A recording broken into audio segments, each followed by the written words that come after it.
좋은 아침입니다. 아침의 하나를 뉴스 종합 비타민 아침의 매일경제 김은미입니다. 오늘의 일면 같이 들어가 보시죠. 매일경제입니다. 한덕수 압박하는 민주당입니다. 한덕수 대행을 민주당이 뭐라고 압박을 하느냐 여기 위에 나와 있죠. 24일까지 특검 수용 안 하면 책임을 묻겠다라고 얘기하고 있습니다. 24일이 언제냐? 당장 내일입니다. 화요일. 이 정례 국무회의가 있는 날이죠. 그러니까 내일 있는 국무회의에서 특검 수용한다고 명확하게 이 특검만 공포하지 않으면 책임 묻겠다, 탄핵하겠다라고 얘기를 하고 있다라는 겁니다. 관련해서 여당은 뭐라고 얘기를 하느냐? 여당 이거 국정을 마비시킬 속셈입니까? 라고 또 강하게 반발을 하고 있는 상황인 거죠. 당장 내일 있을 국무회의에 공포해라라는 얘기인 건데 지금 한 대행은 어떤 생각일지 요 얘기를 잠시 뒤에 대담으로 좀 짚어보겠습니다. 다음 기사 볼까요? 한겨레입니다. 트랙터 시위 달려간 시민들 차벽 뚫고 한남동 관저로. 네. 지금 여기 보이는 바로 이 사진. 여기가 어디냐? 어제 저녁 한남동 이 윤 대통령의 관저 바로 앞의 모습입니다. 많은 시민들이 지금 모여 있고요. 또 한켠에는 여기 보면 빨간색 트랙터가 보이죠. 여기 트랙터들이 쭉 서 있습니다. 이 트랙터들 사실 여기 관저 앞에 오기까지 28시간이 걸렸다라는 거죠. 왜? 남태령에서 더 위로 진입을 못하고 경찰 차벽이 막고 있어서 이 차벽이 치워지는 데까지 28시간이 걸렸다라는 겁니다. 그럼 경찰은 왜 차벽을 설치했느냐? 만약에 이 트랙터들이 도심 안으로 들어오면 시민들 교통 불편이 발생하지 않겠느냐라고 해서 차벽을 설치했다라는 건데 강하게 항의를 했고 결국 차벽이 제거가 되고 난 다음에 관저 앞까지 진출을 했다라는 겁니다. 근데 관련해서 한겨레죠. 한겨레는 여길 좀 같이 보겠습니다. 좀처럼 대중의 관심을 받지 못하던 농민운동에 이토록 뜨거운 연대가 쏠린 배경에는 소셜미디어의 힘이 있다. 네. 지금 이렇게 관저 앞까지 갈 수 있었던 소셜미디어의 힘이다. 라고 지금 얘기를 하고 있습니다. 이게 한겨레의 기사고요. 관련해서 다음 조선일보 같이 볼까요? 조선일보는 어제의 이 한남동 관저 앞 트랙터에 대해서 뭐라고 얘기를 했느냐. 부활하는 불법 시위다라고 얘기를 했습니다. 트랙터 시위대가 집회 지역을 이탈을 했다라고 지금 써있죠. 보겠습니다. 일부는 트랙터로 경찰 버스를 들어 올리려고 했고 트랙터 유리창이 깨지는 등 충돌도 발생했다. 그래서 경찰은 이런 행위가 현행 집회시위법상 신고 범위를 이탈, 미신고 집회라며 불법 행위라고 했다. 똑같은 사안에 대해서 지금 한겨레와 조선의 시각이 다르죠. 네, 저희가 그래서 두 개의 다른 기사를 같이 좀 소개를 해드립니다. 다음 기사 볼까요? 동아일보입니다. 노, 박, 즉시 수령한 탄핵 서류 윤 일주일째 거부입니다. 여기서 노무현 전 대통령, 박근혜 전 대통령 이들은 이 둘 다 앞선 탄핵을 겪었던 전직 대통령들이죠. 당시에는 즉시 이 탄핵 서류 수령을 했었는데 윤 대통령은 지금 일주일째 거부하고 있다라는 게 동아일보의 일면입니다. 근데 계속 거부한다면 윤 대통령에 대한 탄핵 심의가 대체 언제 시작이 될 수 있을 것이냐 이 얘기도 잠시 뒤에 대담으로 좀 짚어보겠습니다. 다음 기사 볼까요? 네, 한국일보입니다. 경찰 윤 개인 휴대폰 통화 내역 일부 확보. 네, 현재 이 탄핵 심판 서류는 받지 않고 있지만 수사는 계속 진행이 되고 있는 상태입니다. 어떻게 윤 대통령과 직접적으로 소통할 필요가 없는 통신영장을 통해서 윤 대통령의 개인 휴대폰 통화 내역이 뭔지는 경찰이 일부 확보를 했다라는 거죠. 네. 다만 윤 대통령이 보안이 되는 이른바 비화폰으로 누구와 통화를 했고 뭐라고 얘기했는지는 추가적인 수사가 좀 필요한 부분이 아닐까 싶습니다. 다음 기사 보시죠. 서울신문입니다. 트럼프 만난 정용진, 미 한국 상황에 관심이 있겠죠. 전 세계가 우리나라의 계엄 상황에 대해서 들여다보고 있습니다. 그런데 정용진 신세계 회장이 미국, 그것도 이 트럼프 당선인의 자택인 마러라고에 가서 직접 트럼프 당선인을 만났다라는 거죠. 더불어서 일론 머스크도 만났다라고 해요. 국내 인사로선 첫 대면한 거 아니냐. 한미 키맨으로 부상했다라는 소식입니다. 대체 만나서 그럼 그 10분, 15분 동안 무슨 얘기를 했는지가 사실 관건이겠죠. 그 얘기도 저희가 잠시 뒤에 대담으로 좀 짚어봅니다.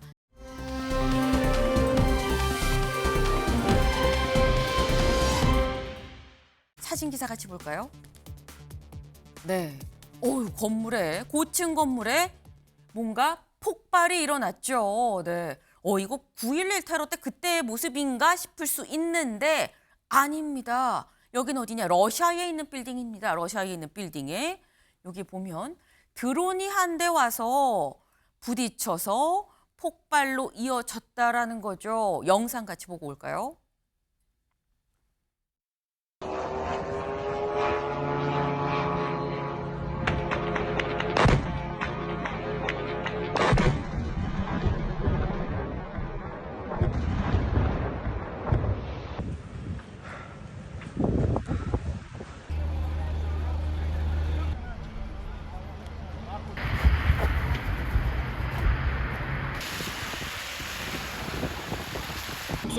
й работаем над этим.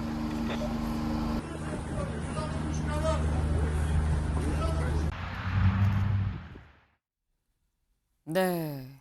사실 9.11을 경험한 우리로서는 사실 바로 지금 조금 전에 보신 바로 그런 모습이 아찔할 수밖에 없습니다. 근데 아찔한 이유가 재산상 피해도 피해겠습니다만 더 아찔한 이유가 무관 민간인 희생자가 있을 수 있는 상황이기 때문인데요. 네. 어떤 경우에도 평화가 답이다라는 다소 교과서적인 말씀을 드릴 수밖에 없을 것 같습니다.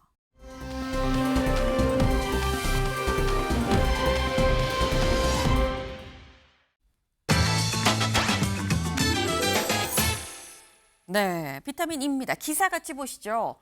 계엄으로 소비 꽁꽁 이달 초 신용카드 이용액이 26%나 급감했다라는 겁니다. 연말연시 돈 쓸 때 정말 많죠. 그런데 이 돈 쓸 때 많은 연말연시에 오히려 이용액이 급감했다라는 겁니다. 왜? 돈이 없으니까라는 거겠죠. 다음 기사를 좀 이어서 보시죠. 돈이 없다 보니까 복권도 불황형 구매, 10집 중 1집꼴로 구입을 해서 역대 최대인데 금액은 오히려 줄었더라라는 겁니다. 돈이 없으니까 이 돈 어디서 좀 구하지 싶어서 복권을 자꾸 사게 된다라는 거예요. 그러니까 10집 중에 1집은 복권을 산다. 근데 돈이 없으니까 복권 살 돈도 없겠죠. 그래서 개별로 사는 금액은 월 평균 한 8,000원 돈 되다가 7,000원 돈 정도로 오히려 줄었다라는 겁니다. 네. 근데 이렇게 어려운 게 서민들만 그럼 어렵다는 얘기냐? 다음 기사 보시죠. 조선일보입니다. 환율 1,500원 되면 대기업도 버티기가 힘들다. 지금 현재 이 원달러 환율이 1,450원대를 왔다 갔다 지금 하고 있는 상태죠. 근데 이 상태에서 사실 간지 며칠 됐습니다. 달러당 1,450원 장기화되는 거 아니야라는 우려가 그래서 나오고 있다라는 거죠. 근데 만약에 이게 여기서도 올라서 1,500원대까지 간다고 하면 어떻게 되느냐? 그러니까 이 달러 대비 원화 환율이 10%가 오른다 쳤을 때 소비자 물가는 0.3%가 오르고요. 설비 투자 7%가 마이너스입니다. 뒤로 물러서는 거죠. 민간 소비도 마이너스 0.4%, 국내 총생산 GDP도 마이너스 1% 정도가 떨어지게 된다라는 겁니다. 네, 쉽지 않다. 네, 지금 다들 지갑을 닫을 수밖에 없는 상황이다라는 생각이 좀 드네요. 아침에 매일경제 뉴스 종합 비타민 언제나처럼 TV로 좀 크게 보시다가요. 궁금한 점 유튜브 댓글로 남겨주시면 같이 좀 얘기를 해보겠습니다. 오늘 함께해 주실 분들 소개합니다. 안녕하세요.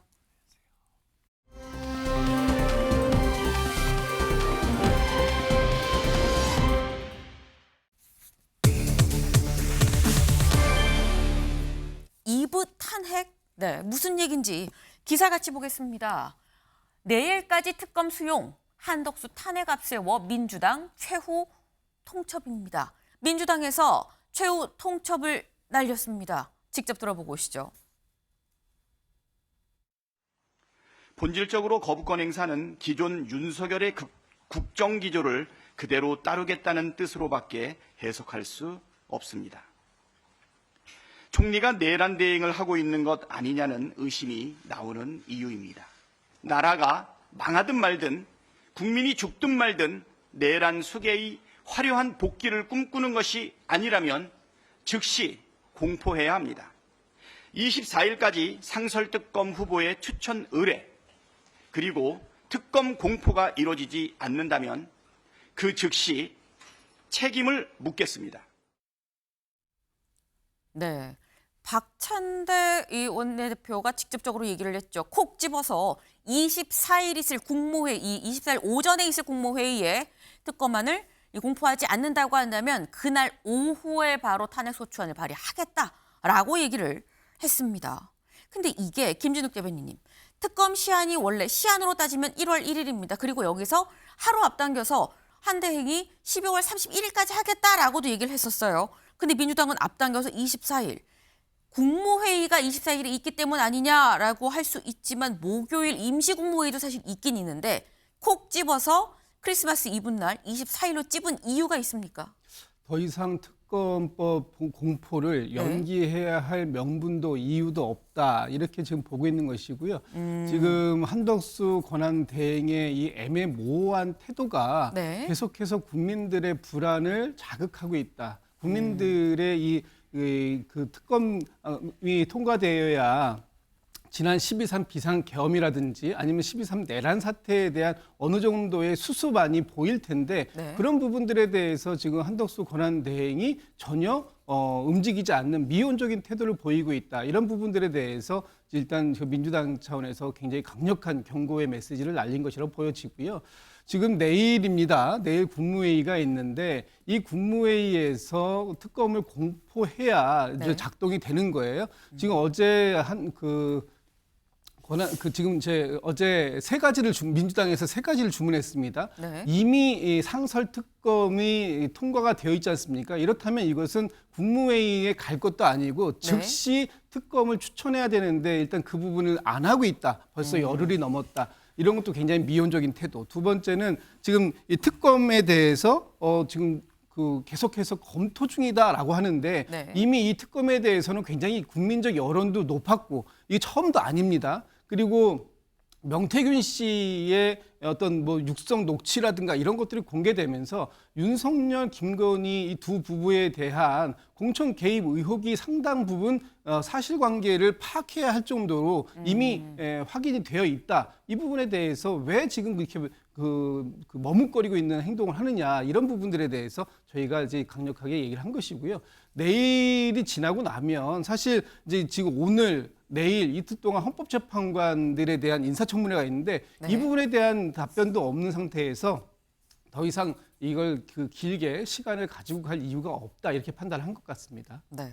지금 말씀은 일단 연기할 이유도 명분도 없지 않느냐. 그리고 그 뒤에 있을 헌법재판관 이슈도 있는데 여기까지 나아가려면 지금 빨리 이거를 해결을 해야 된다라고 말씀을 하셨어요. 김기용 대변인님. 네. 정치가 어떻게 보면 사람들로 하여금 편안함을 줘야 되는데 지금 네. 경기도 어렵지 않습니까? 경제도. 근데 그 공포를 빨리 해라. 근데 겁박을 하고 있는데 저는 이게 공포인 것 같습니다. 사실 그러니까 어떻게 보면 이제 법안이 오면 15일 동안의 어떤 검토를 합니다. 그리고 나서 공포를 할 수도 있고 아니면은 제 의견을 요구할 수도 있습니다. 당연한 수순이죠. 네. 근데 무턱대고 본인들의 어떤 스케줄을 담아서 이걸 안 하면 탄핵하겠다고 그러는 겁니다. 이재명 대표도 한덕수 총리한테 뭐 일단 탄핵을 안 하겠다 했죠. 그러면서 기자들에게 너무 많은 탄핵을 하게 되면 국정에 혼선을 줄 수 있다 이렇게 얘기했습니다. 네. 지금 대통령이 탄핵 가결이 돼서 헌재에서 심판을 받고 있는데 이 과정에서 국정의 책임자는 한덕수 권한대행입니다. 미국도 한덕수 권한대행 체제에 대해서 지지를 하겠다고 합니다. 이런 와중에 본인들이 생각하는 거와 좀 스케줄이 안 맞다고 해가지고 무턱대고 이제 탄핵을 하겠다고 합니다. 이 부분을 국민들이 봤을 때 과연 계엄 이후에 탄핵 이후에 어떤 국정의 한 축으로서 수권 정당을 지향하는 민주당이 한 태도인지에 대해서 저는 의문을 가질 수밖에 없고요. 무엇보다도 어떤 법안에 대해서 독소적인 조항이 있고 무엇보다 야당이 추천하는 어떤 검사가 이 문제를 이거를 수사하는 부분에 있어서는 사실상 선수가 심판을 정하는 거 아닙니까? 역으로 본다면 네. 국민의힘이 원하는 특검을 하자고 하면 민주당이 받겠습니까? 역지사지 하시고요. 그리고 무엇보다 제일 중요한 거는 국민을 생각하면서 안정감 있게 해주셨으면 좋겠습니다. 네. 지금 여야의 입장이 확연하게 다릅니다. 오늘 만평이 어떤 만평이 나왔느냐 같이 볼까요? 이런 만평이 나왔습니다. 가운데 큰 새우가 있어요. 빨간 한덕수 새우가 있습니다. 그리고 양옆으로 고래 2마리가 있는데요. 하나는 민주당 고래고요. 하나는 국민의힘 고래입니다. 민주당 고래와 국민의힘 고래 사이에 한덕수 새우가 꼈다라는 거죠. 근데 새우가 표정이 별로 안 좋아요. 대행 무시하는 거야 라고 지금 얘기를 하고 있습니다. 근데 일단 만평상으로 봤을 땐 여야 사이에 낀 한덕수 대행 뭐 약간 이런 느낌이에요. 고래 싸움에 새우등 터진다. 약간 뭐 이런 느낌이긴 한데 근데 여기에서 새우가 김진욱 대변인님 왕새우입니다. 엄청 커요. 고래보다 큰 새우예요. 왕새우는 어떤 결론을 내릴 것이냐라는 거죠. 결론을 잘 내리셔야 될 것이고 그 결론은 국민을 위한 결론이어야 할 것입니다. 지금 고래 싸움에 새우등 터진다. 무조건 새우등을 터뜨리려고 저희가 지금 고래 싸움을 하고 있는 것은 아닙니다. 네. 지금 한덕수 권한대행은 윤석열 대통령의 대행이 아니라 지금 그 대한민국 대통령의 권한 대행을 맡고 있는 겁니다.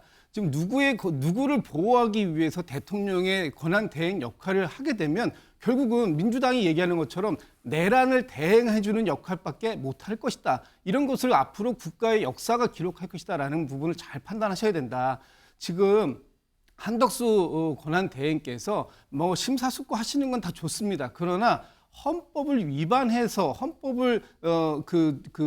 헌법과 법률을 위반한 지금 네. 혐의를 받고 있는 윤석열 대통령을 대행한다 하는 부분들이 국민들이 지금 한덕수 총리에 대해서 의심하고 있는 부분이다. 이런 부분들 명심하셔야 될 것이다. 이렇게 보여집니다. 네, 지금 여야가 고래 싸움을 하는 게 아니다. 지금 여당의 입장에 그대로 가는 것 자체가 이 헌법상 맞지 않는 태도다라고 또 말씀을 하셨어요. 근데 말씀하시는 중에 한덕수 대행의 입장이 살짝 나왔죠. 다음 기사 볼까요? 네, 헌법대로 하겠다는 한입니다. 야, 탄핵 압박 속 특검 거부권 불투명. 네, 지금 야당에서 이거 안 하면 탄핵할 겁니다. 라고 얘기를 하고 있는 상황에서 그럼 지금 현재 결정을 내려야 되는 한덕수 대행은 어떤 입장이냐라는 거죠. 헌법대로를 얘기하고 있다는 겁니다. 여기 볼까요? 총리실 관계자. 특검법에 대한 거부권 행사 여부 결정 기한이 앞당겨질 수 있냐는 질의에 헌법과 법률에 따라 국가의 미래를 위해 충분히 여러 의견을 듣고 결정한다는 방침 외엔 드릴 말씀이 없습니다라고 얘기를 했습니다. 여기서 나오는 기준이 2개인 거죠. 기본적으로 헌법대로, 헌법과 법률에다 법대로가 첫 번째고요. 2번째가 국가의 미래를 위해서가 2번째 기준이 될 겁니다. 그럼 이 2가지 기준에 대해서 김기영 대변인, 네. 사실 이 2가지 기준이 법대로 국민의 미래를 위해, 근데 중요한 건 여야가 생각하는 법과 국민의 미래가 좀 다른 것 같아요. 사실 어려운 상황일수록 큰 원칙, 큰 네. 기조를 따르는 게 맞다고 봅니다. 그러니까 법안에 봤을 때 법안에 어떤 내용이 있지 않습니까? 그 내용에 대해서 과연 위법적인 사항이 있는지 이게 한 단순한 어떤 법안이 아니라 네. 사실상 어떻게 보면 국민의힘 입장에서 보면 정부와 여당의 어떤 소위 말해서 조기 대선이 이뤄졌을 때 네. 국정을 마비시킬 수 있고 그 책임론에 대해서 일방적으로 전가할 수 있는 부분이 있다고 볼 수밖에 없거든요. 그런 측면에서 있을 때 지금의 여론이 약간 불리한다고 손치더라도 실질적으로 헌법에 맞다고 한다면 헌법에 네. 문제가 있다고 한다면 이 부분에서 제2요구권을 행사하면 된다고 보고요. 제2요구를 하면 일방적으로 우리가 안 하겠다는 게 아니라 네. 과반의 어떤 의견을 가지고 모은 부분에 대해서 한 번 정도 숙고의 과정을 거쳐서 200명 이상의 어떤 중지를 모으면 그건 어쩔 수 없이 통과될 수밖에 없는 겁니다. 국회의원 개개인은 헌법기관이기 때문에 그런 과정 속에서 나머지 소위 말해서 108명의 국민의 의원들도 만약에 그게 민심이 맞다면 여론이 맞다면 국민의 눈높이에 맞다면 그거는 통과시킬 겁니다. 그런 과정 속에서 탄핵도 이루어지지 않았습니까? 근데 답을 정해놓고 이게 아니면 소위 말해서 민심이 아니다. 국민의 네. 뜻을 배반하는 거다. 심지어 내란과 동조하는 거 아니냐 이렇게 얘기하고 저는 전제가 좀 잘못된 게 뭐라고 생각하냐면 소위 말해서 국무회의에 참석을 했습니다. 그리고 대통령의 계엄 선포에 대해서 반대 입장을 분명히 했습니다. 그게 네. 알려지지 않았습니까?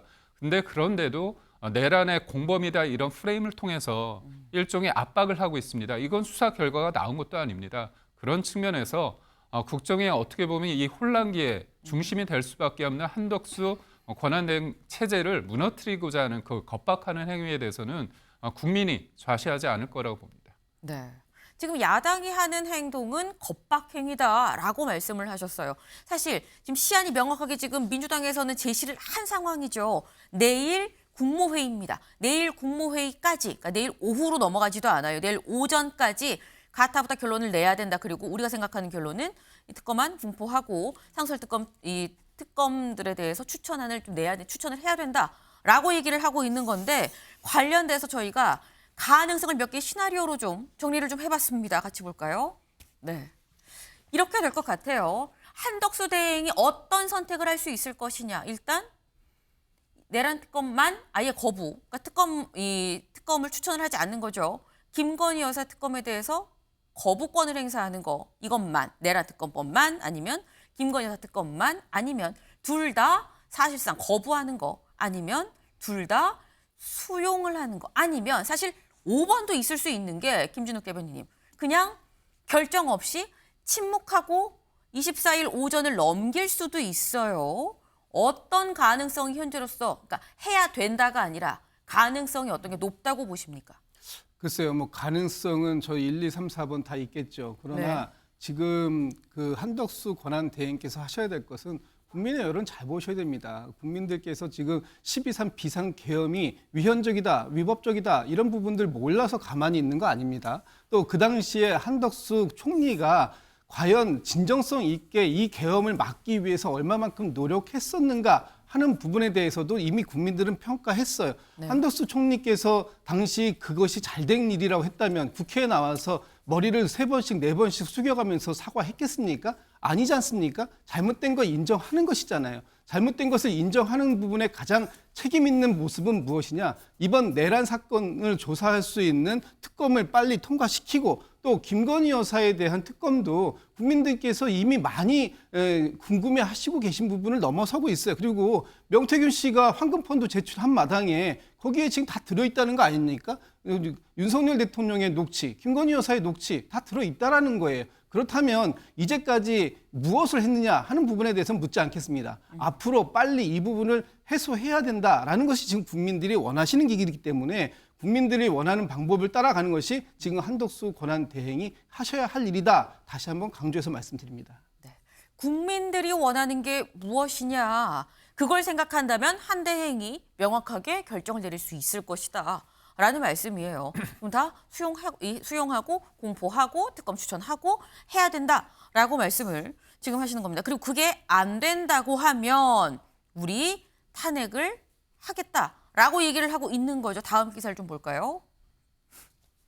그렇다고 한다면 한 대신 최상목 대행도 가능하다. 한덕수 대행 탄핵할 거예요. 라는 얘기인즉슨 그 대행의 대행도 우리는 가능하다고 생각합니다. 라는 거죠. 내란 김건희 특검법 공포 압박. 네. 지금 이 한덕수 대행이 만약에 탄핵이 된다 그러면 그 다음 타자는 최상목 지금 경제부총리가 대행을 하게 됩니다. 근데 여기서 생각을 해야 될 부분이 다음 기사 보시죠. 한덕수 탄핵된 표결 정족수 논란입니다. 야당은 151석이 되면 탄핵된다. 여당은 아니다. 대통령 대행이니까 200석이 넘어야 된다. 총리 탄핵은 과반이면 되고요. 300명 중에 150명이 넘으니까 151석이면 됩니다. 근데 대통령이라고 따지면 3분의 2, 300명 중에 200석이 넘어야 되는 거 아니냐라는 거예요. 근데 이게 지금 야당은 한 대행이 대통령이니까 이 총리니 결국은 총리니까 151석만 하면 된다라고 해서 모여서 151석이면 야당만 따로 모여서 자체적으로 탄핵안을 통과를 시킬 수가 있는 건데 김기행 대변인님, 여당은 지금도 200석이라고 얘기를 하거든요. 네. 그럼 이럴 때 이 경우에 판단을 151이냐 200이냐 이 판단을 누가 할 수 있는 겁니까? 권한대행이 심판을 청구해야죠. 네. 그러니까 이게 그렇습니다. 대통령을 탄핵을 시켰어요. 그래서 권한대행을 했습니다. 근데 권한대행을 또 탄핵시킬 거라고 아무도 생각 못한 겁니다. 네. 그러니까 이런 상황에 대해서 야당이 끊임없이 문제를 푸는 게 탄핵뿐이 없어요. 20여 차례 탄핵이 있는데 지금의 상황에 대해서 이거에 대해서 혼란을 국민을 안전시키기 위해서 해야 되는 상황에도 불구하고 네. 또 탄핵을 하는 겁니다. 탄핵을 너무 쉽게 생각하는 겁니다. 중대한 헌법적, 법률적 위반이 있어야 되는 겁니다. 있나요? 지금 상황에? 국무회의 관련해서 말씀을 하신다면 그거는 수사에서 결론이 안 났습니다. 그런 측면에서 본인들이 생각할 때 핸들링하기 좀 뭔가 이렇게 했을 때 쉽게 따라주지 않는다고 해가지고 이 부분에 대해서 탄핵을 한다고 생각한다? 네. 이 부분은 말이 안 되고요. 무엇보다도 국무회의에 요건이 있습니다. 제가 알기로는 15명 이상이 있어야 되는데 국무회의조차 못하는 겁니다. 그러면 제가 말씀드렸잖아요. 민주당이 정부를 견제하는 게 아니라 발목을 잡고 아예 발목을 부러뜨리는 형국이 계속되는 겁니다. 네. 제가 대통령의 어떤 계엄의 어떤 그런 부분에 대해서 절대 동의하는 건 아니지만 오죽하면 그러겠느냐의 그런 의견이 있는 거 있습니다. 네. 야당이 지금까지 한 게 뭡니까? 20여 차례 특검과 탄핵과 특검 그리고 감액 예산이라는 실질적으로 어떤 사정기관을 무력화시키지 않습니까? 그런 부분이 바로 마비입니다. 국정 마비입니다. 그러니까 저는 좀 차분해지시고 최상목 만약에 경제부총리 만약에 안 나면 또 탄핵시키겠죠? 그러면 이주호 교육부 총리가 옵니다. 네. 또 탄핵시킬 겁니까? 결국은 많은 의석을 가지고 있으면 책임감을 가지고 안정감 있게 해달라는 겁니다. 그게 어떻게 보면 이재명 대표를 위해서도 민주당을 위해서도 바람직한 것이기 때문에 왜 30일까지 기다리지 못합니까? 저는 이해가 되지 않습니다. 네, 지금 대행 얘기가 나오고요. 이 대행도 또 탄핵해서 또 대행되는 거 아니야라는 얘기를 하셨죠. 저희가 이번에 그래서 지금 이 대통령직 이 권한 대행 승계 순위를 좀 알아봤습니다. 승계 순위가 어떻게 되느냐? 지금 현재 한덕수 대행이 하고 있는 거죠. 총리가 맡았습니다. 근데 만약에 탄핵이 된다 그러면 다음 순위는 최상목 경제부총리라는 거죠. 여기가 탄핵이 되면 이주 교육부 총리로 넘어갑니다. 그 다음이 과학기술정보통신부 장관이 대행 유상임, 조태열. 네, 이렇게 지금 쭉쭉쭉 내려갈 수 있다라는 거예요. 그러니까 왜냐하면 저희가 이걸 사실 저희가 방송을 하면서 대통령 권한 대행의 순위를 5위까지 찾아본 전례가 사실 없긴 한데 대행의 대행이 될 수 있다라는 얘기가 또 나오니까 저희가 한번 찾아보긴 했습니다. 김진욱 대변인님. 지금 김기영 대변인께서는 말씀이 아니 그러면 뭐 최상목 부총리도 뭐 안 한다 그러면은 뭐 또 탄핵할 겁니까? 그럼 국무회의 열 수 있게 되는 거예요? 뭐 이런 말씀하셨거든요. 지금 국민들에게 지나친 공포감을 주는 이런 발언은 굉장히 신중하고 자제되어야 한다 이렇게 말씀드립니다. 지금 한덕수 권한 대행에 대해서 탄핵을 하겠다라고 지금 민주당이 얘기하고 있는 것은 네. 한덕수 권한 대행의 역할을 잘못했기 때문이 아니라 한덕수 국무총리 시절에 이 비상계엄을 막지 못했던 그리고 비상계엄을 위해서 만들어졌던 그 국무회의가 불법적이었다. 또 형식적 절차적 그 정당성을 갖지 못하고 있다. 이런 절차적 잘못이 분명히 위헌적이고 위법적으로 있었기 때문에 그것에 대한 법적 책임을 묻는 행위다. 이런 말씀을 먼저 드리고요. 좀 전에 오죽하면 계엄을 했을 것이냐라고 하시는데 계엄에 대해서 동의하시는 거 아니라면서요. 그리고 계엄을 하게 되면 계엄의 헌법에 정해져 있는 계엄의 요건이라는 게 있는 거 아닙니까? 야당이 탄핵 많이 했다고 계엄합니까? 아니잖아요. 계엄의 요건이 뭡니까? 전시, 사변, 이에 준하는 어떤 상황이 생겨야 되는 것이지 이렇게 야당이 발목을 잡았다, 일부 야당이 반대한다라는 것으로 해가지고 무조건 계엄하겠다? 지금 다시 뭐 5공화국 시절로 돌아가자는 얘기입니까? 그런 게 아니라면 잘못된 부분이 있다면 명확하게 잘못을 인정하고 그 잘못을 어떤 방식으로 수습할 것인지 하는 부분에 국력을 모아야 할 이 시점에 지금 국민의힘 여당이라는 존재가 보여주고 있는 모습은 대단히 국민들에게 실망감을 안겨주고 있는 모습이다. 이런 말씀드립니다. 네. 지금 뭐 대행이 또 탄핵되는 거 아니야라는 이런 얘기를 하는 것 자체가 좀 오히려 국민들한테 공포심을 유발하는 거 아니냐. 민주당의 말을 듣지 않아서 탄핵이라기보다는 기본적으로 탄핵 요건을 이미 갖추고 있기 때문에 우리가 얘기를 하는 거다. 계엄은 어떤 경우에도 정당화될 수가 없다라는 말씀을 하셨어요. 네. 근데 지금 이 한덕수 대행, 지금 민주당에서 얘기하는 건 24일까지 특검 관련해서의 지금 요구를 구체적으로 얘기를 하고 있는 거죠. 이거 공포하시고 특검 추천하시고 하셔야 됩니다. 라고 얘기를 하고 있는 건데 지금 현재 한덕수 대행이 맞닥뜨리고 있는 고비가 단지 이번 특검 고비만이냐라는 거예요. 같이 볼까요? 네, 이겁니다. 앞서서 6개의 법안에 대해서 거부권을 행사할까 말까가 있었었죠. 관련해서 이거는 거부권 행사했습니다. 그리고 지금 맞닥뜨린 게 당장 내일 오전까지 시한이 주어진 게 이건 거죠. 김여사 특검법 그리고 이 내란 특검법 통과된 거에 대해서 추천하라라는 거예요. 근데 여기에 대해서 민주당이 얘기한 대로 내일 국무회의에서 김여사 특검법 공포하고요. 그리고 특검 추천을 하고요.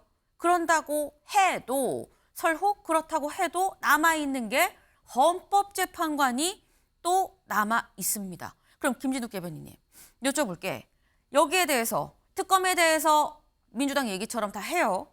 그러면 헌법재판관 임명일 3명을 임명을 안 하면 또 탄핵될 수 있는 겁니까? 아닙니다. 지금 탄핵을 계속 저희가 민주당이 얘기하고 있는 거하고 네. 좀 다르게 섞어서 왜곡해서 말씀들을 좀 나누시고 있는 것이 지금 국민의힘 같은데 그렇게 하면 안 되고요. 네. 헌법재판관 임명이라는 것은 권한 대행으로서의 역할입니다. 그리고 그 권한 대행으로서 역할을 하는데 헌법재판관 이번에 국회에서 추천 몫입니다. 3명. 네. 이 부분에 대해서 권한 대행은 이 국회에서 정상적인 임명 과정을 거쳐서 온다면 네. 바로 임명 절차에 돌입해야 되는 것이 맞다. 왜? 이것이 지금 권한 대행이 지금의 이 국정에 대해서 수습하려고 하는 최소한 또 헌법 질서를 지키려고 하는 최소한의 어떤 자격을 보여주는 것이다라는 것이고요. 국회에서 임명 동의를 하는 이 3명 몫에 대해서는 대통령 권한 대행이 임명권을 행사하는 것이 뭐 적극적인 권한 행사라기보다는 소극적인 권한 행사, 또 현상을 유지하는 권한 행사, 또 헌법 수호를 위해서 반드시 해야 할 역할이다. 이렇게 얘기하는 것이기 때문에 네. 저 부분에 대해서는 저희가 지금 뭐 탄핵이나 이런 부분하고는 전혀 관계없이 네. 지금 반드시 권한 대행이 해야 할, 그리고 그렇게 해야만이 지금의 이 혼란을 수습할 수 있는 최선의 길이 될 것이기 때문에 저희가 강력하게 요청을 드리고 있는 것입니다. 헌법재판관의 임명에 대해선 뭐 탄핵과는 좀 무관하다. 다만 강력하게 요청을 하는 선이다라고 지금 말씀을 하셨어요. 김기영 대변인님. 저는 민주당이 좀 솔직해질 필요가 있다고 봅니다. 지금의 헌재 구성이 6인 체제 비정상적으로 운영되는 데 있어서 큰 역할을 한 게 민주당 아닙니까? 탄핵을 그렇게 20여 차례 남발해 놓고 국회 추천 관련해서 안 하고 있었어요. 왜냐? 탄핵의 목적이 뭐냐면 실제로 탄핵되는 게 아니라 그동안 어차피 기각될 거를 알고 있습니다. 한 번도 인용이 된 사례가 없습니다. 그런데도 계속했죠. 결국은 직무정지 기간을 통해 가지고 그 개인의 어떤 탄핵을 넘어서 그 기관을 사실상 무력화시키는 어떤 국정 마비의 어떤 역할을 했던 겁니다. 근데 이번에 네. 뭔가 대통령을 탄핵을 하기 위해서는 구인 체제가 좀 맞다고 생각이 드는 거예요. 그래서 뒤늦게 굉장히 이 부분을 강조하고 있는데 사실 권한 대행에 대해서 어떤 그 권한의 크기에 대해서는 아무도 정해진 게 없습니다. 네. 뭐 적극적이다, 소극적이다 그게 어떻게 보면 야당과 여당의 주장일 뿐입니다. 그렇다면 권한 대행에 대해서 인정할 건 인정하셔야죠. 그렇다면 요청을 하고 같이 하자고 해야 되지 않습니까? 겁박하고 있지 않습니까? 그렇다면 이 문제를 푸는 데 있어서 여야 정 협의체가 있다고 한다면 이런 부분까지 다 폭넓게 얘기를 해야지 뭔가 마지노선을 딱 대고 24일까지 입장을 안 주면 탄핵을 하겠다 그렇게 얘기한다면 지금 저 두 가지 부분을 다 민주당은 얘기하고 있습니다. 이 부분에 대해서 명확한 입장을 보이지 않으면 탄핵한다고 하고 있고 거의 국민들이 그렇게 느끼고 있습니다. 이런 부분이 과연 어떤 정치라는 게 대화와 타협을 통해서 이루어지고 일종의 어떤 여백의 미가 있어야 되는데 그럼에도 불구하고 수적 우위를 앞세워서 압박하고 있지 않습니까? 이런 측면에서 국민들이 지켜보고 있다는 점을 말씀드립니다. 제가 사실관계 하나를 좀 짚어야 되겠네요. 이미 저 헌법재판관에 대해서 12월 3일 비상계엄 이전에 추경호 전 원내대표 시절에 네. 여야가 합의해서 추천하기로 했던 것이고 이미 추천위원들까지 다 말씀이 나왔던 상황입니다. 네. 12월 3일 비상계엄 민주당이 했습니까? 12월 3일 그 내란 사태에 대해서 저희 민주당이 조기 대선 위해서 만든 겁니까? 아닙니다. 이 점은 명확하게 좀 구분했으면 좋겠다 이런 말씀드립니다. 네. 지금 헌법재판관 임명에 대해서도 명확하게 갈리죠. 뭐 어느 것 하나 이 교점을 찾기가 상당히 어려운 상황입니다. 그리고 이 한가운데에 한덕수 대행이 서 있다라는 거죠. 한 대행. 노련하다라는 평가를 받고 있습니다만 이번 파고는 유독 거센 것 같다라는 생각이 좀 듭니다.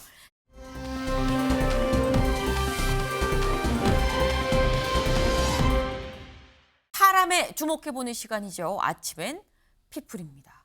같이 볼까요? 첫 번째 인물 명태균 씨입니다. 명태균 씨가 왜 등장을 했느냐. 명태균 씨 오늘이 어떤 날이냐. 오늘 오후 3시에 공판 준비기일 재판이 시작이 되는 거죠. 첫 번째 재판이라고 볼 수 있는 겁니다. 그리고 재판만 있는 게 아니고요. 이 재판이 끝나고 나면 바로 뒤이어서 보석 신문도 있을 예정이다. 보석 풀려나는 거죠.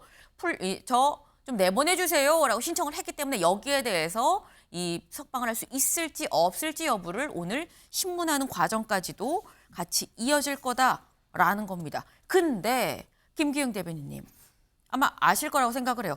보석 심사는 본인이 이제 뭐 나오는 게 맞긴 맞는데 공판 준비기일은 보통은 피의자 당사자가 잘 안 나오거든요. 맞습니다. 근데 오늘도 나온다고 한다는 건 이건 왜 나온다는 거냐라는 거죠. 어떻게 보면 언론에 노출을 하고 기회가 되면 본인의 입장을 네. 내기 위해서 언론 국민들이 하고 싶은 말이 있겠죠. 그러니까 지금 며칠 전에 네. 박주민 민주당 의원이 명태균 씨를 만나지 않았습니까? 네. 거기에서 뭐 구체적인 얘기를 안 했지만 사실 이른바 황금폰 관련해서 지금 내용 중에 여러 수만 개의 어떤 음성 파일이 있다고 합니다. 그렇다면 전 명태균 씨가 네. 검찰에 그걸 했지만 그전에는 민주당과 뭔가 소위 말한 거래를 하기 위해서 했는데 박주민 의원이 찾아가지 않았다고 합니다. 뭐 맞지 않아가지고 일정이.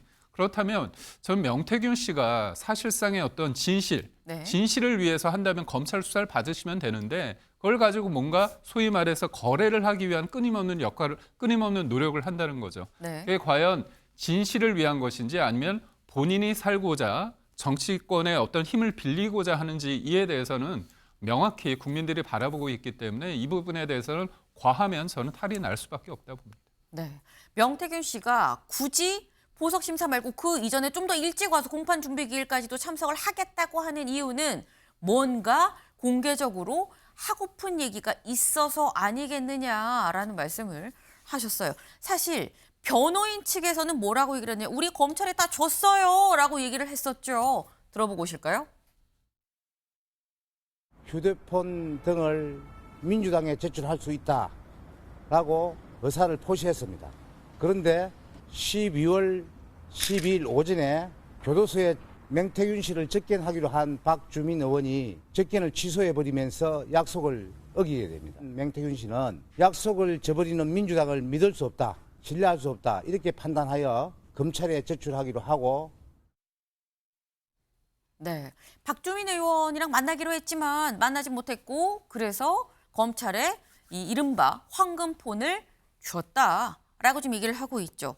근데 사실 이 보석 석방되는 데 있어서의 좀 중요한 기준이 첫 번째는 증거인멸의 우려가 있느냐 없느냐가 될 거예요. 근데 여기에 대해서 나는 이미 황금폰 다 줬다라고 얘기를 하고 있습니다. 여기에 더해서 김준욱 대변인님, 나 자꾸 다리가 아파요라고도 계속 얘기를 하고 있거든요. 나 다리도 아프고요. 증거도 지금 다 줘서 없고요. 나 풀어줘도 되는 거 아닙니까? 라는 게 주장인 건데 오늘 어떻게 결과를 예상하십니까? 저는 뭐 보석은 좀 어려울 것 같다라고 어렵다. 예상을 해봅니다. 왜냐하면 지금 명태균 씨가 본인이 이제 구속된 것 중에 하나가 저 황금폰을 증거 인멸하려고 했던 게 아니냐 이런 건데 저 황금폰을 내놓음으로써 오히려 지금 수사해야 할 게 더 많이 늘었어요. 이를테면 저 황금폰에서 지금 보도에 나오는 거 보면 윤석열 대통령과의 그 우리가 알고 들었던 김영선이 좀 해줘라 하는 거 외에도 그 다음 또 대목이 있다라는 것이고요. 또 김건희 여사와 직접 통화한 녹취도 저기에서 지금 발견이 됐다고 합니다. 그렇다면 지금 명태균 씨가 오히려 조사받고 해명해야 할 것이 더 많아졌는데 어떻게 보석을 해줄 수 있을까라는 저 판단이 들고요. 좀 전에 방금 전에 뭐 저기 민주당하고 거래 뭐 이런 표현을 쓰시는데 그런 표현은 정말 위험한 표현입니다. 어떻게 민주당하고 거래라는 표현을 쓰실 수 있습니까? 민주당에게 폰을 결국은 넘기지도 않았고 넘기는 모습이 있다고 한들 그것이 거래겠습니까? 제보, 의혹 제보 이런 거 칠 수 있는데 그런 거 갖다가 제보가 아니라 거래라는 표현을 쓰신 건 매우 그 잘못된 표현이다. 지금 바로 잡습니다. 네. 일단 명태균 씨가 오늘 보석이 될 가능성은 좀 낮아 보인다. 왜? 휴대전화를 제출하긴 했지만 이 휴대전화에서 나온 내용들을 앞으로 수사할 거리가 너무 많아졌는데 그냥 풀어주겠느냐라는 그런 말씀이에요. 오늘 결론을 좀 봐야 될 것 같습니다. 두 번째 인물 가볼까요?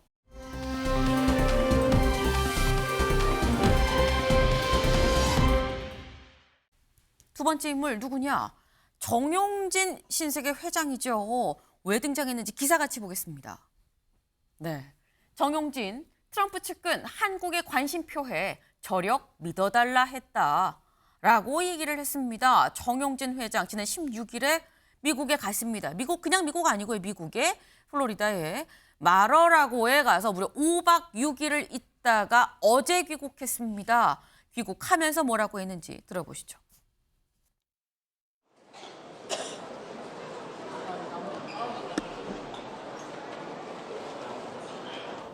많은 사람들과 교류하면서 좀 오랜 시간 대화를 나눌 수 있는 시간이 있었습니다. 이번 출장은 여러분들 아시는 바와 같이 트럼프 주니어 초대로 이루어진 거고요. 네, 그다음에 트럼프 주니어가 많은 인사들을 소개시켜줘서 많은 사람들과 교류하면서 좀 오랜 시간 대화를 나눌 수 있는 시간이 있었습니다. 한국 상황에서 관심을 표했고요.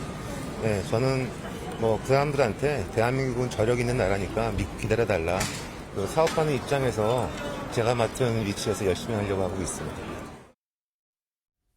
네, 정 회장이 말을 하는 걸 잘 들어보면 주변에서 지금 한국 상황에 대해서 궁금해하더라라는 거죠. 계엄 이후의 상황에 대해서 어떻게 되고 있는 거냐라는 거에 대해서 한국의 저력을 좀 믿어주십시오라고 얘기를 했다라는 겁니다. 근데 사실 이 정 회장이 뭐라고 얘기를 한 것도 한 거지만 이런 내용을 좀 토대로 봤을 때 김경 대변인님. 지금 정재계 포함해서 트럼프 당선인하고 네. 직접 만나서 대화를 한 건 저희가 알기로는 지금 처음인 거거든요.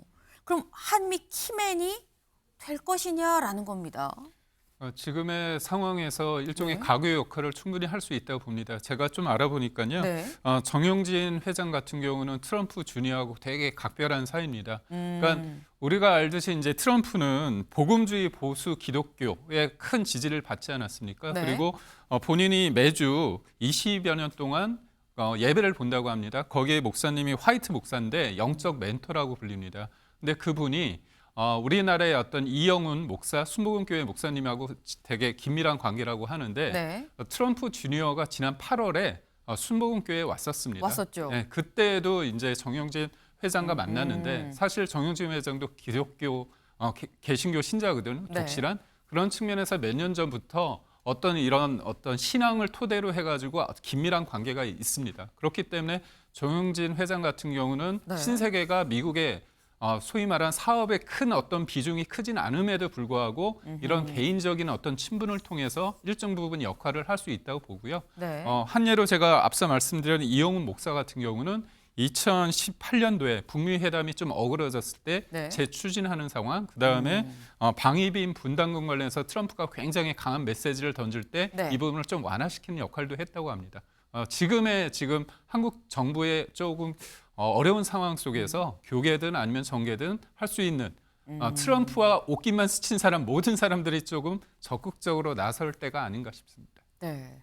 지금 옷깃만 스쳤다고 해도 적극적으로 나서야 될 상황에서 그 전부터 이 교우 관계가 있었던 트럼프 주니어와 함께 정용진 회장이 뭔가 역할을 할 수 있을 거라고 본다 말씀을 하셨어요. 근데 그러면 5박 6일 동안 머물면서 10분, 15분 지금 얘기를 했다라는 건데 밥도 먹고 얘기도 따로 별도로 10분, 15분 했다라는 건데 여기서 무슨 얘기를 했느냐라는 거에 대해서 말을 아꼈죠. 네. 지금 이 뭐라고 얘기를 했느냐, 지금 오랜 시간 측근들하고는 대화를 얘기를 많이 했긴 했지만 아까 저희 살짝 본 것처럼 말을 좀 아끼는 부분이 분명히 있었습니다. 다음 기사를 좀 같이 볼까요? 다음 기사. 네. 기브 앤 테이크 확실한 트럼프, 정용진 15분 대화 내용 비공개입니다. 그런데 대화를 했다는 그 트럼프 당선인이 보통 사람이냐라는 거죠. 김준욱 대변인님. 트럼프 당선인의 특징은 기브 앤 테이크가 확실하다라는 겁니다. 그럼 트럼프 당선인이 정용진 회장과 무슨 얘기를 어떻게 했길래 비공개로 알릴 수는 없는 것이냐라는 궁금증이 생길 수 있어요. 그래서 뭐 정영진 회장이 직접 대화한 사람 본인이 밝히지 않는데 저희가 뭐 알기는 어렵고요. 다만 지금 뭐 신세계 정영진 회장의 어떤 이 비즈니스적인 측면을 봤을 때 네. 미국과의 직접적인 교류나 이 사업 그 관계가 별로 이렇게 큰 상황은 아니라서 네. 앞으로 정영진 회장의 이제 움직임이 좀 더 주목해서 봐야 할 부분이 있는 것 같고요. 다만 여기에서 제가 지적하고 싶은 건 하나가 있는데 이번에 정영진 회장이 한국인의 다른 어떤 누구보다도 하지 못한 부분을 해온 것은 사실인 것 같습니다. 그런데 이걸 보면서 참 씁쓸함을 느끼는 게 뭐냐면 이 지금 미국의 이런 국제 정세가 엄청나게 변화하고 있는 과정 속에서 12.3 비상계엄이라는 이런 황당한 사건이 생김으로써 지금 우리의 외교 안보 능력이 완전히 제로에 가까워졌다 하는 부분, 이 부분에 대해서는 다시 한번 역설적이게 지적하지 않을 수 없다라는 거 하나 하고요. 그다음에 민주주의의 회복력, 정영진 회장이 이렇게 얘기했지 않습니까? 대한민국의 저력을 믿고 좀 기다려달라라고 했는데 대한민국의 저력은 민주주의의 회복력, 이번에 우리 국민들이 보여준 겁니다. 정부가 이제 나서서 보여줘야 할 때고 그 정부의 지금 책임을 맡고 있는 한덕수 권한대행께서 민주주의의 회복력 어떻게 보여줄 것인지 지금 전 세계가 기다리고 있다, 이런 말씀 드립니다. 네, 정영진 회장이 역할을 한 건 크게 평가를 해야겠지만 왜 재계에 있는 정 회장이 그 어떤 누구보다도 먼저 트럼프 당선인을 만나야 되는 상황인 것이냐, 외교관은 무엇을 하는 것이냐 라는 지적도 같이 또 덧붙이셨네요. 다음 키워드로 넘어가 봅니다.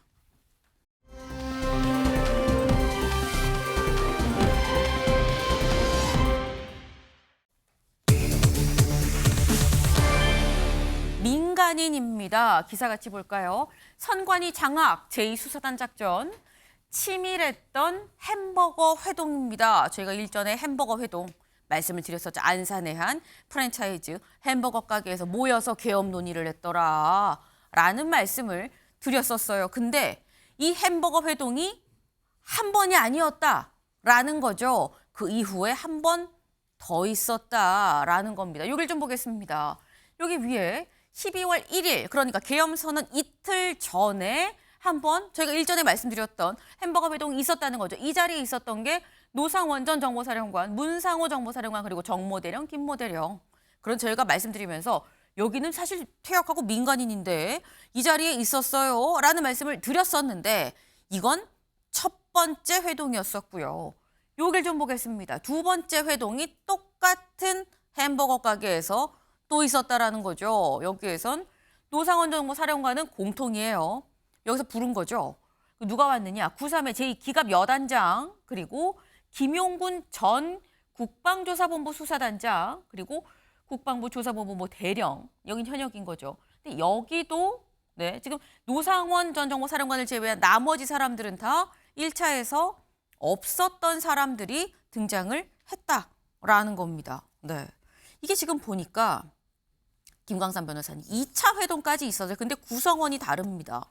근데 여기서 일단 요거부터 좀 짚고 넘어갈게. 왜 자꾸 햄버거 가게에서 보는 거냐라는 거예요. 이 정도 되면 일부러 여기서 만난 거야라는 생각이 드는 거거든요. 근데 이 계엄이라는 것이 엄청난 일 아니에요. 그렇죠. 그런데 저 계엄의 모의를, 그것도 민간인 신분인 노상원 전 정보사령관이 두 번에 걸쳐서 이제 햄버거 가게에서 네. 모여서 계엄 모의를 했다는 거예요. 그리고 그 자리에는 현역 대령, 특히 뭐 현역 대령뿐만 아니라 현역 문상호 정보사령관이 그 자리에 있었고, 그다음에 또 기갑부대가 탱크 운영하는 데 아닙니까? 그쵸. 그런 대령이 또 그 자리에 있었단 말이에요. 경악할 만한 일인데 우리가 왜 이렇게 그것도 안산에 있는 햄버거 가게거든요. 이 햄버거 가게에서 이렇게 모였을까? 햄버거를 엄청 좋아했나? 아니 뭐 무슨 일이 있나? 뭐 그런 얘기가 나왔죠. 뭐 햄버거 가게에서 하는 것은 사람들이 많이 다니니까 뭔가 눈에 띄지 않기 위해서 그런 것이다 얘기했는데, 이제 알고 보니까 이 햄버거 가게에서 한 1.4km 걸어서 한 15분 거리에 이 노상원 씨가 운영하는 점집이 있었다는 거 아닙니까? 그래서 그 점집에 가까운 햄버거 집에서 자기 편하게 거기에 현역 군인들을 부르는 거예요. 그래서 불러가지고 이제 계엄을 모의했다 이렇게 볼 수밖에 없는데, 이 노상원 씨가 이제 전에 정보사령관에 있었는데 네. 사실은 전에 그 자기 부하 여군인을 추행한 혐의로 실형 선고받고 교도소에 있다가 항소심에서 집행유예로 풀려나는 사례가 있거든요. 그리고 노상원과 관련된 사람들의 특징이 뭐냐면 전과자가 많아요. 근데 그런 전과자들이 모여서 계엄을 주도했는데 노상원이 이제 김용현 전 장관의 어떤 측근으로 알려져 있기 때문에 그동안 군에 대한 인사도 개입하고 그래서 현역 군인들은 노상원을 통하면은 뭔가 된다고 생각을 하고 있기 때문에 저렇게 현역 군인들이 햄버거집에 모이자 하면 오는 거예요. 그 정도로 이제 비선 실세로서 역할을 했다 이렇게 볼 수가 있습니다. 그래서 저기에 모이는 군인도 마찬가지고 이 엄중한 비상계엄을 어떻게 민간인이 이걸 주도적으로 했고 포고령에도 관여했는지 참 있을 수 없는 일이 일어난 겁니다. 네. 지금 말씀이 지금 이상하게 노상원 전 정보사령관 주변에 전과자가 많더라. 본인도 약간 결국 불명예 제대를 했었고 그 말씀을 지금 하셨죠. 네. 지금 이게 사실 여기 지금 표를 좀 같이 볼까요? 저희 민간인이 키워드죠.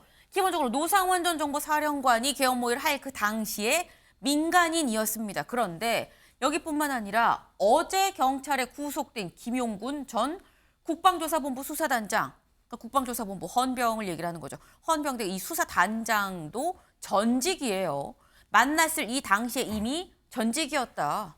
퇴역을 했다라는 거죠. 여기도 민간인이라는 겁니다. 그런데 아까 전과자 말씀을 하셨는데 이 두 사람이 공통점이 있다. 뭐냐? 같이 저희 그래픽 준비한 거 같이 볼까요? 네. 노상원 전 정보사령관도 김용군 전 대령도 어땠냐? 말씀하신 것처럼 부하 성추행 혐의로 불명예 전역을 했죠. 그리고 김용군 전 대령도 이미 민간인으로서 2차 회동에 모였던 건데 그때 어떻게 전역을 했느냐? 사이버 사령사 이 댓글 공작 관련해서 축소 은폐한 혐의로 사실상 불명예 전역을 했었습니다.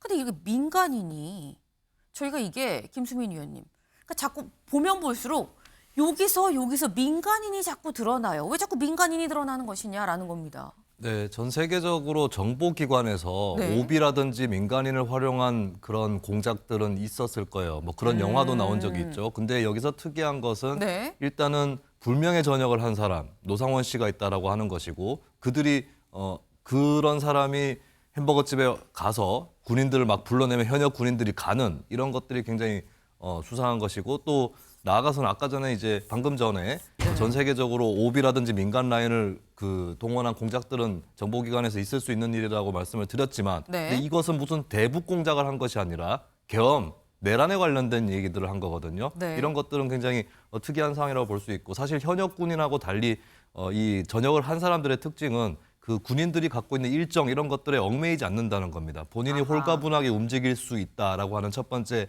특징이 있는데 또 한편으로는 군대 쪽에 인맥이 있기 때문에 그것을 활용할 수 있다. 본인은 홀가분하게 움직이면서 현역 군인들한테는 인맥을 통해서 연결될 수 있다는 점. 사실 5.16 쿠데타 때도 당시에 군인에서 예편을 강제로 당했었던 김종필 전 총리가 네. 참가를 해서 중요한 역할을 했듯이 이번에도 그런 민간인, 전역 장교들을 활용을 한 것이 아니냐 이렇게 당연히 의심을 할 수밖에 없는 것이겠고요. 네.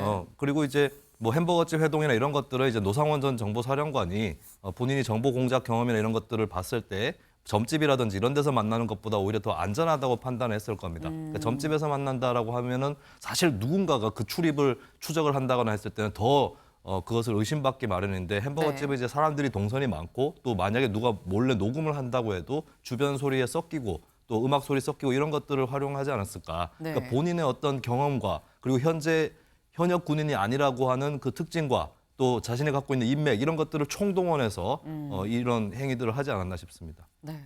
지금 말씀이 지금 좀 특징이 몇 가지가 있다. 기본적으로 이 전역한 민간인들이 있었고 이 민간인들이 뭔가 좀 전과가 있는 부분도 있고 그런데 이들이 불렀을 때 현역 대령 이 정보 사령관 등이 왔다라는 거죠. 안산까지 왔다라는 거예요. 근데 그들이 괜히 왔겠느냐?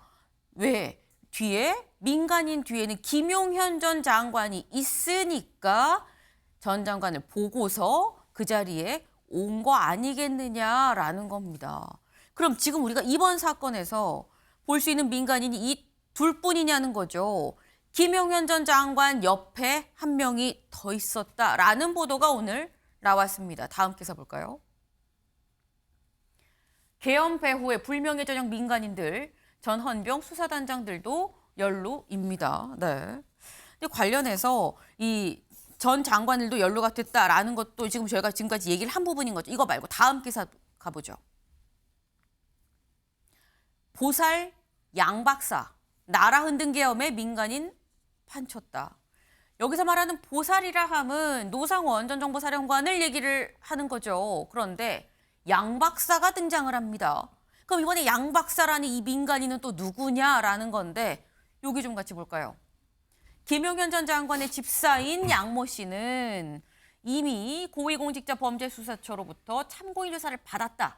김 전 장관이 소대장일 때 통신병으로 인연을 맺은 양 씨는 오랜 시간 김 전 장관의 수족 역할을 맡았다. 소식통에 의하면 양 씨는 양 박사, 양 집사라고 불렸다라는 거죠. 양 씨는 김 전 장관 동선, 통화 내용 등을 밝힐 키맨으로 꼽힌다. 네.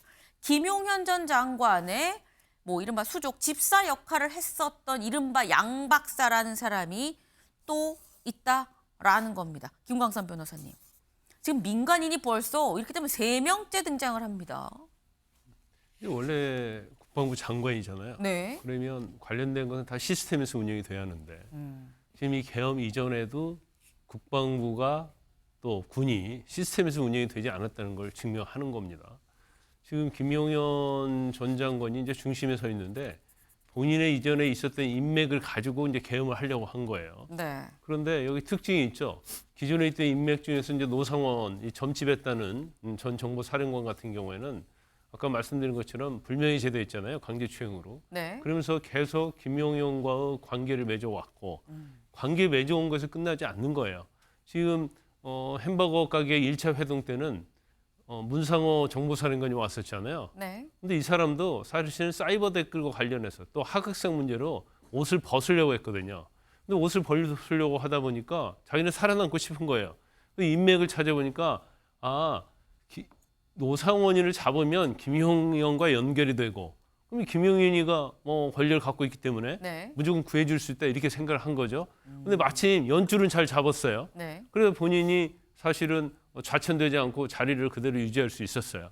그러니까 노상원만 있으면 앞으로 군에 있어서 승진이랄지 여러 가지 혜택을 받겠다 싶으니까 노상원은 굉장히 밀접한 관련이 된 거고 그래서 이제 노상원의 말을 들을 수밖에 없는 거죠. 그러니까 사실 비선을 통해서 이런 일이 자꾸 이루어지고 국방부 장관이면 사실은 자기 집사 역할을 하는 그 군인도 군대 내에서 할 수 있는 거거든요. 네. 근데 민간인을 동원하고 관제해서 여러 가지 일을 시키고 지금 자신의 어떤 굉장히 중요한 스모킹건이라고 할 수 있는 핸드폰도 이 민간인 양 씨한테 줬다는 거 아닙니까? 그리고 양 씨가 외부에 있는 사람들을 다 실어 나르고 그래가지고 서로 모의할 수 있게 해주고 했다는 거예요. 그래서 이게 원칙을 지키지 않고 자기들의 어떤 잘못된 사고방식, 저는 이제 확증된 편향이 상당히 있다고 보는데 이런 사람들이 국정을 이끌어갔기 때문에 거기도 대통령도 마찬가지라고 보고요. 그래서 지금 비상계엄이랄지 이제 나라의 어떠한 상황이 정말 있을 수 없는 일이 벌어지고 있는 거예요. 그러면서 이 실체가 이제 밝혀지면서 우리가 비선 그리고 뭔가 인사에 영향을 끼치는 그러한 민간인들 이런 것들이 이제서 밝혀지기 시작하고 있는 거죠. 네. 되게 뼈아픈 지적을 하셨어요. 지금 이게 군이라는 조직 자체가 시스템으로 쭉 운영이 돼야 되는 부분이 분명한데 시스템 자체가 없다는 얘기 아니겠느냐. 군 조직 안에 민간인이 들어가고 민간인이 군 조직을 부를 수 있다는 것 자체가 시스템이 지금 없다는 얘기다라고 말씀을 하셨습니다. 네. 근데 지금 가만히 보면 1차 회동, 2차 회동 다 부른 사람이 있고 불려간 사람이 있죠. 부른 사람은 노상원 전 정보사령관입니다. 근데 노상원 전 정보사령관 지금 현재 구속된 상태죠. 근데 구속된 상태에서도 다음 기사 보실까요? 네. 올해 운투여 놓치면 안 돼. 라는 얘기를 조사에서 했었다는 거죠. 지금 구속된 상태에서 지금 조사를 받고 있는 상태인데 점집 차린 노상원 전 사령관 비상계엄 논의를 할 때 김용현 전 장관한테 올해 윤 대통령 운이 트이니까 놓치면 안 된다라고 시기에 대해서 계엄을 해야 될 시기에 대해서 좀 조언을 했다라는 거예요. 여기 좀 보겠습니다. 현재 구속된 상태라고 말씀을 드렸는데 여기 보겠습니다. 노 씨는 경찰 조사를 받으면서 윤 대통령의 사주팔자 관상을 근거로 조언을 했다라고 태연하게 말했다고 한다. 심지어 경찰 수사관들에게조차 관상이 좋다. 당신 이름이 뭐냐? 라고 물었다. 경찰들은 자신들의 관상과 사주를 파악하려는 노 씨를 무시했다고 한다라는 거예요. 지금 노 전 사령관이 현재 구속이 돼 있는 상태고 그래서 조사를 받고 있는데도 불구하고 김수민 의원님 여전히 관상을 지금 안에서도 보고 있는 것 같아요. 그리고 보니까 그런 본인이 어떤 이 역술로 본 걸로 계엄은 이때 가지고 이렇게 해야 됩니다라는 조언으로 이어진 것 같다는 게 사실 더 큰 문제죠. 네, 일단 뭐 관상을 본다든지 역술을 한다든지 이런 부분은 노상원 씨가 관련 공부를 했고 뭐 그렇게 네. 활동을 해왔던 것은 뭐 사실로 보이는데요. 우리가 여기서 좀 놓치면 안 되는 부분이 단지 그냥 역술이나 주술 이런 걸 통해서 계획을 하고 실행을 했던 것이냐. 그렇지 않을 가능성도 저는 염두에 둬야 된다고 봅니다. 저는 네. 이걸 취재하는 언론인들이나 또 수사하는 분들은 좀 더 유념을 해볼 만한 대목이 역술이라는 행위의 특징이에요. 이 역술이라는 점을 치는 행위에서는 점을 치러 가는 사람이 어떤 정보들을 얘기를 해주고 네. 또 점을 쳐주는 역술이는 앞으로 어떻게 해라라고 얘기를 해주거든요. 네. 근데 이게 제가 하나의 가능성입니다만 역술을 이용하거나 가장한 그런 행위에서 정보가 수집이 되고 공유가 되는 이런 아하. 것들도 가능하다라고 하는 거를 저는 수사기관이나 취재하시는 기자분들은 좀 유념을 하시고 더 깊이 파고 들어가야 된다. 단순히 윤석열 대통령의 올해 운이 트이니까 이번 기회에 계엄을 해야 된다. 이렇게 얘기를 한 것인지 아니면 자신이 나름대로 종합한 정보에 따라서 네. 지금 해야 된다라고 판단을 해서 그걸 전달한 것인지 이런 것들은 더 파봐야 될 부분이다. 그래서 역술이라고 하는 포장 하에서 네. 또 다른 일들이 진행될 수 있을 수 있다는 거, 이 점도 좀 놓치면 안 될 것 같습니다. 이것도 또 중요한 포인트를 짚어주셨어요. 단순히 역술만 갖고 해서 이 어마어마한 계엄이라는 선언이 있을 수 있다고 보면 안 되지 않겠느냐.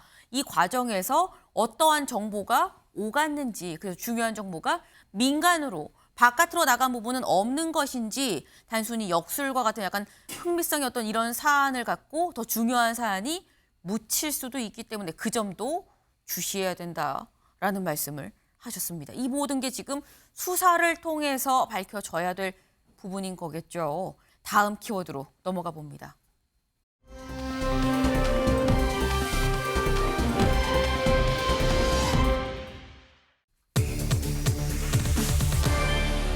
체포? 물음표가 붙었어요. 기사같이 봅니다. 노무현, 박근혜 즉시 수령한 탄핵 서류 윤 일주일째 거부입니다. 지금 윤 대통령 이 탄핵 심판 관련해서 헌재에서 보낸 탄핵 서류를 지금 일주일째 거부하고 있다라는 겁니다. 그런데 여기 제목에 아예 나와 있죠. 노무현 전 대통령, 박근혜 전 대통령. 노무현 전 대통령은 이튿날 바로 수령했고요. 박근혜 전 대통령은 당일 바로 수령을 했다라는 거죠. 근데 일주일이 넘게 수령을 하지 않고 있다라는 거예요. 16일부터 최소 11차례 송달을 시도했다. 그래서 오늘 오후 2시에 헌법재판소에서 이걸 지금 우리가 이렇게 했는데 안 받는다고 하면 이거 송달했다고 간주를 해야 돼 말아야 돼 여부에 대한 결론을 발표를 한다고 합니다. 김광선 변호사님. 헌재에서 오늘 어떤 입장으로 정리가 될까요? 근데 지금 송달을 안 받는다고 해서 이렇게 언제까지 갈 수는 없어요. 이게 몇 개월 이렇게 끊을 수는 없고요. 네. 일단 대통령이 송달을 받고 있지 않지만 대통령이 지금 어디 산수에 들어가서 뭐 휴대폰도 끄고 그다음에 TV도 안 보고 그런 건 아니잖아요. 지금 송달된다는 걸 잘 알고 있잖아요.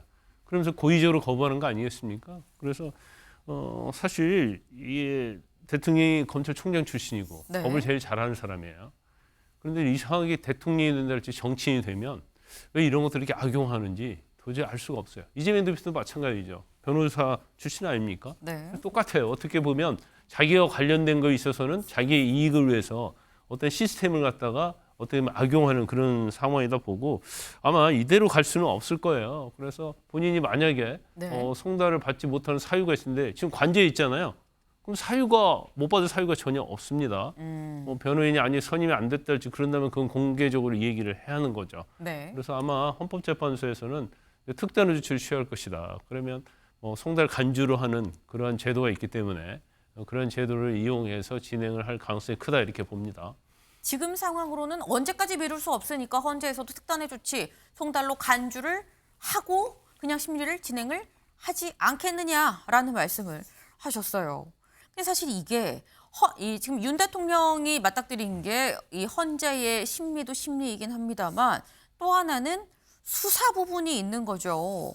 수사 부분. 사실 지금 수사기관에서도 소환 조사할 겁니다. 나오세요. 나오세요라고 수차례 얘기를 했습니다만 현재 이 소환 통보문을 받지 않고 있는 상태입니다.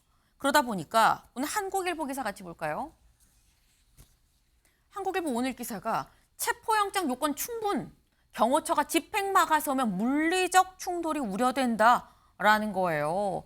이걸 좀 보겠습니다. 체포 구속영장 발부 가능성, 네, 지금 계속해서 나오라고는 얘기가 묵살이 되고 있다. 이렇게 되면 체포영장도 검토가 공개적으로 지금 되고 있다라는 거죠. 근데 영장 집행을 거부하면 어떻게 되는 거냐라는 거예요. 거부하면 대통령 경호법에 근거해서 이것도 충돌하는 거 아니야라는 겁니다. 김수민 위원님, 이게 사실 어떻게 보면 당장 좀 현실적인 우려, 고민이지 않을까라는 생각도 좀 해봅니다. 체포영장 네. 어떻게 보세요?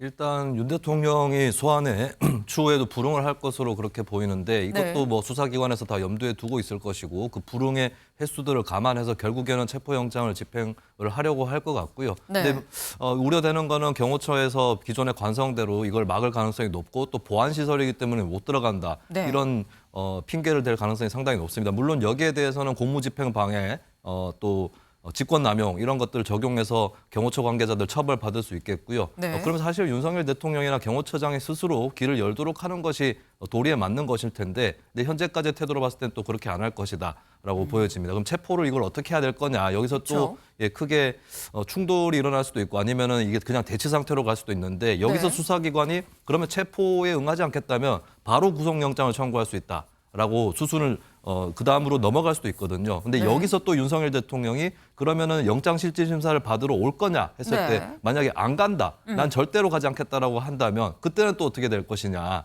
이 부분 구금을 완전히 피하려고 할 때 네. 이럴 때 또 크게 딜레마가 생기는 부분이 분명히 있을 겁니다. 이런 부분에 대해서 좀 더 수를 몇 수 더 앞서서 수사기관에서 내다보면서 준비를 해나가야 될 필요가 있겠고 근데 분명한 거는 아마 윤석열 대통령이 그런 식으로 대응을 하게 되면 네. 헌법재판 절차에서도 물론 이제 탄핵소추 사유를 추가하려면 국회에서 다시 추가적으로 탄핵안을 통과시켜야 되는 어려움이 있지만 그게 아니다 할지라도 네. 재판 과정에서 이런 현재 상태를 봤을 때는 내란의 죄나 또 불법 기함의 문제 이런 것들이 한층 더 도드라진다. 조속한 파면 판결을 바란다라고 하는 이런 의견에는 설득력이 분명히 실릴 것으로 보입니다.